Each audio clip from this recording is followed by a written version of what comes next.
സംസ്ഥാനത്തെ എല്ലാ auto സ്റ്റാൻഡുകളിലും auto യാത്രാ നിരക്ക് തിരിച്ചറിയാനാകുന്ന തരത്തിൽ ബോർഡുകൾ സ്ഥാപിക്കാൻ മോട്ടോർ വാഹന വകുപ്പിന്റെ നിർദ്ദേശം വന്നു. ഓട്ടോറിക്ഷകൾ മാനദണ്ഡങ്ങൾ പാലിക്കാതെ അമിത യാത്രാക്കൂലി വാങ്ങുന്നതായുള്ള പരാതിയുടെ അടിസ്ഥാനത്തിലാണ് ഇത്തരമൊരു നിർദ്ദേശവുമായി വന്നിട്ടുള്ളത്. ഇനി ഓട്ടോക്കാർക്ക് തോന്നിയ നിരക്കിൽ കൂലി വാങ്ങാൻ സാധിക്കില്ല.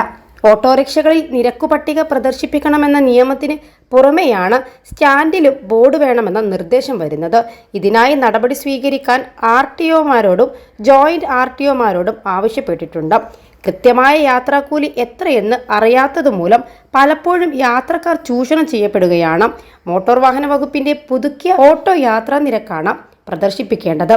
1.5 കിലോമീറ്ററിന് 30 രൂപ എന്ന ഏറ്റവും കുറഞ്ഞ നിരക്ക് മുതൽ 26 കിലോമീറ്ററിനുള്ള 397.50 രൂപ എന്ന നിരക്ക് വരെയെങ്കിലും പട്ടികയിലുണ്ടാകണം. ഒപ്പം നിരക്ക് ഈടാക്കുന്നതിന്റെ മാനദണ്ഡം രാത്രി യാത്രയിൽ നിരക്കിലെ വ്യത്യാസം കാത്തു നിൽക്കേണ്ടി വരുമ്പോഴുള്ള നിരക്ക് തുടങ്ങിയ വിവരങ്ങളും ഇതിൽ ഉണ്ടാകണം. +2 ഡിഗ്രി കഴിഞ്ഞവർക്ക് വേൾഡ്സ് ഫസ്റ്റ് AR/VR ക്ലാസ് റൂമിലൂടെ സ്മാർട്ട് ഫോൺ എഞ്ചിനീയർ ആവാം. കൂടുതൽ അറിയാൻ വിളിക്കൂ ബ്രിഡ്കോ ആൻഡ് ബ്രിഡ്കോ.